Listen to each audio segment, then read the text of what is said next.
Tuhan bersamamu dan bersama rohmu. Inilah Injil suci menurut Lukas. Dimuliakanlah Tuhan. Sekali peristiwa Yesus bersabda kepada murid-muridnya, "Dengarkanlah perkataanku ini. Kasihilah musuhmu, berbuatlah baik kepada orang yang membenci kamu, berkatilah orang yang mengutuk kamu, berdoalah bagi orang yang berbuat jahat terhadap kamu. Bila orang menampar pipimu yang satu, berikanlah juga pipimu yang lain. Bila orang mengambil pakaianmu, biarkan juga ia mengambil jubahmu. Berilah kepada setiap orang yang meminta kepadamu, dan janganlah meminta kembali kepada orang yang mengambil milikmu. Sebagaimana kamu kehendaki supaya orang melakukan sesuatu kepadamu, lakukanlah juga demikian kepada mereka. Jika kamu mengasihi orang yang mengasihi kamu, apakah jasamu? Karena orang-orang berdosa pun mengasihi juga orang-orang yang mengasihi mereka. Sebab jika kamu berbuat baik kepada orang yang berbuat baik kepadamu, apakah jasamu? Orang-orang berdosa pun berbuat demikian. Jika kamu meminjamkan sesuatu kepada orang dengan harapan akan memperoleh sesuatu dari dia, apakah jasamu? Orang-orang berdosa pun meminjamkan kepada orang-orang berdosa, supaya mereka menerima kembali sama banyak. Tetapi kamu, kasihilah musuhmu, dan berbuatlah baik kepada mereka, dan pinjamkan tanpa mengharapkan balasan. Maka upahmu akan besar, dan kamu akan menjadi anak-anak Allah yang Maha Tinggi. Sebab ia baik terhadap orang-orang yang tidak tahu berterima kasih, dan terhadap orang-orang jahat. Hendaklah kamu murah hati, sama seperti Bapamu adalah murah hati. Janganlah kamu menghakimi, maka kamu pun tidak akan dihakimi. Janganlah kamu suka mempersalahkan, maka kamu pun tidak akan dipersalahkan.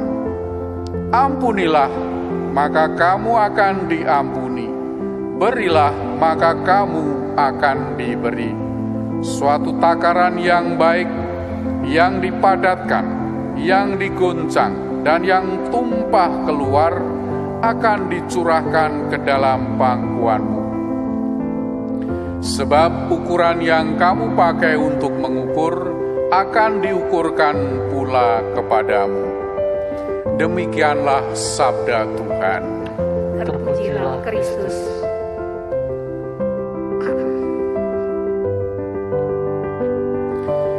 Ketika mempersiapkan homili hari ini, saya ingat akan sebuah lagu yang bisa meringkaskan pesan Injil hari ini. Cintailah sesamamu seperti dirimu sendiri, bersama-sama kita nikmati apa yang dikaruniakan Tuhan. Manusia diciptakan untuk saling mengasihi. Sadarlah, sadarlah hai kaum manusia, cintailah sesamamu seperti dirimu sendiri, bersama-sama kita nikmati apa yang dikaruniakan Tuhan. Mengasihi sesama, termasuk di dalamnya mengasihi musuh. Itulah yang diajarkan Tuhan Yesus kepada kita melalui Injil hari ini. Tapi apakah artinya mengasihi musuh menurut Injil? Apabila kita orang tua dan anak kita dibuli oleh anak lain, apakah kita tidak boleh protes? Apakah jika kita pedagang dan dagangan kita dibilang tidak bagus oleh saingan kita, apakah kita tidak boleh protes demi mengasihi musuh? Apakah jika seorang karyawan digaji lebih rendah dari upah minimum, padahal majikan mampu membayar, apakah tidak boleh protes?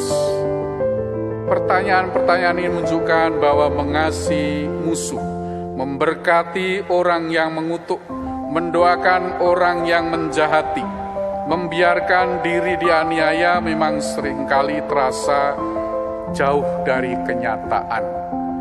Terasa seringkali tidak realistis. Jadi bagaimana kita memahami pesan Injil hari ini? Jika pipi ditampar, biasanya orang tidak terima dan segera membalas. Bukankah ini yang sering terjadi dalam kekerasan rumah tangga? Antara majikan dan karyawan, antara penguasa dan bawahan. Orang yang membuat kekerasan seperti itu seringkali bukan orang yang merdeka. Mereka melakukan karena terbelenggu oleh kekuasaan, kedudukan, perasaan merasa lebih hebat, atau juga kebalikannya, perasaan ditindas. Dan kadang ini melembaga, bahkan menjadi kita sebut dalam tanda kutip budaya kekerasan.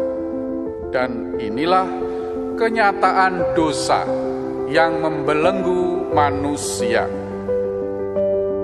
Terhadap kenyataan kekerasan yang membelenggu manusia itu, orang dapat memilih untuk tidak membalas kekerasan dengan kekerasan, dan dengan demikian belajar untuk tidak membiarkan diri terbelenggu oleh kekerasan. Dalam perumpamaan anak yang hilang dalam Injil Lukas, Bapa yang baik digambarkan membebaskan anak dari belenggu kekerasan. Bapa yang baik tidak membiarkan anaknya menghukum diri dengan hidup sebagai budak dan makan makanan babi. Anak bungsu bahkan diperlakukan ayahnya secara istimewa ketika kembali pulang ke rumah bapaknya. Anak sulung yang bekerja sepanjang hidup dengan bapaknya merasa kurang senang. Bapa yang baik mengajarkan agar kesalahan jangan begitu saja dibalas dengan hukuman. Jangan kekerasan dilanggengkan dengan kekerasan. Perumpamaan Bapa yang baik itu mengajarkan kita bahwa kebaikan dapat dipakai sebagai jalan hidup yang menghentikan rantai kekerasan, rantai kesalahan yang kemudian harus dihukum dan orang merasa bersalah. Menghentikan rantai kekerasan itu yang coba dibuat oleh Daud di dalam bacaan pertama, dan dia melambangkan Mesias yang mengampuni. Menghentikan kekerasan itu juga yang dibuat oleh Yesus, Adam baru yang menebus kita para pendosa, yang melawan budaya antisosial, anti sahabat, melihat orang lain sebagai musuh belaka. Mengasihi musuh, memberkati yang mengutuk, mendoakan yang menjahati, memberikan pipi lain agar juga ditampar, memberikan juga baju kepada yang meminta mantel, tidak mengharapkan kembali pinjaman, itu semua adalah contoh-contoh agar kita berpikir mengenai apa itu sesungguhnya mengasihi. Berbagai contoh itu memperlihatkan bahwa pola tingkah laku budaya kekerasan dan antisosial seperti pandangan yang melihat hanya ada kawan atau lawan, balas membalas, memberi dengan perhitungan mendapat kembali, itu bukan satu-satunya pilihan cara hidup kita. Kalau demikian, ada alternatifnya. Apa alternatifnya? Ada sikap bersahabat atau sikap sosial. Sosial itu dari kata sosius, artinya sahabat. Yaitu sikap mengasihi, sikap menginginkan kebaikan orang lain tanpa terpengaruh oleh kebusukannya. Sikap sedia memberi lebih sekalipun sulit dan menyakitkan. Sikap-sikap itu menjadi alternatif bagi pola pikir kita orang yang berdosa, orang yang tidak merdeka. Kita bisa membebaskan diri dari sikap-sikap terbelenggu itu. Bukankah komunitas Kristiani adalah komunitas alternatif? Maka kita menggunakan sikap-sikap alternatif pula. Mari gunakan akal sehat. Seperti yang disampaikan oleh Yesus, yang kau inginkan agar terjadi padamu, perbuatlah itu kepada orang lain. Mengapa kita memilih sikap alternatif ini, sikap mengasihi ini? Alasannya adalah agar orang makin dapat memahami apa itu martabat kita sebagai anak-anak yang maha tinggi, dan juga mengerti siapa sebenarnya Bapa, Allah yang dipercaya semua orang itu. Kita diundang untuk memiliki sikap hidup yang bisa menghadirkan Bapa yang murah hati. Maka jangan menghakimi, jangan menghukum, mari mengampuni, memberi lebih, dan ukuran yang kita pakai akan diukurkan kepada kita. Kesediaan membantu musuh yang sedang ada dalam kesukaran atau akan lebih mudah dipahami bila diungkapkan sebagai solidaritas menanggapi kesusahan. Inilah cara menyikapi perkara-perkara yang bisa membuahkan damai, rekonsiliasi, menghapus permusuhan. Yesus memiliki solidaritas dengan orang yang jauh dari Tuhan.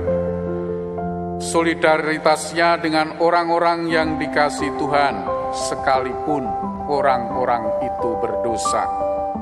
Jadi bagi kita zaman sekarang, solidaritas dan rekonsiliasi atau pendamaian dapat menjadi bahasa lain, mengasihi musuh. Sebagaimana dicontohkan Tuhan Yesus yang berdamai dengan para pendosa dan mendamaikan manusia satu sama lain. Yesus sering kali disebut sebagai sahabat kaum pendosa. Dalam bacaan pertama, Daud memberi contoh manusia yang bisa mengasihi musuhnya. Saul yang mengejar-ngejar Daud untuk dibunuh diampuni oleh Daud. Daud mendapati Saul sedang terlena. Daud dapat membiarkan musuhnya itu dibinasakan oleh Abisai, tetapi Daud tidak mengizinkan Abisai membalaskan permusuhan. Daud hanya mengambil tombak dan kendi Saul sebagai tanda bahwa bila mau, Daud bisa mencelakai Saul. Mengapa ia tidak membiarkan musuhnya itu dihabisi? Harga nyawa Saul itu tidak bergantung pada Saul sendiri, tapi pada pikiran Tuhan mengenai Saul. Daud mohon agar dirinya juga dianggap berharga di hadapan Tuhan. Daud tidak membalas kekerasan Saul dengan kekerasan. Kemurahan hati sebaliknya melahirkan kemurahan pula. Kebaikan hati Daud menyadarkan Saul yang jahat. Bahkan kemudian Saul memberkati Daud. Marilah kita syukuri panggilan kita untuk menjadi makhluk sosial, artinya manusia yang menganggap orang lain sebagai sahabat, bukan sekedar musuh atau lawan saja. Kita dipanggil memiliki sikap bersaudara terhadap sesama, apalagi pada mereka yang sedang kesusahan dan kesulitan. Termasuk dalam kesulitan dan kesusahan sesama kita adalah orang yang terbelenggu dosa, terbelenggu budaya kekerasan. Dan kita bisa ikut memangkas belenggu dan budaya itu dengan sikap solider demi pendamaian dalam hidup bersama. Dengan demikian, kita bisa akhirnya menjadi sahabat Allah seperti Abraham, sahabat Bapa yang murah hati dan membangun dunia yang lebih damai, seperti Daud yang bisa mengampuni Saul musuhnya. Tuhan memberkati.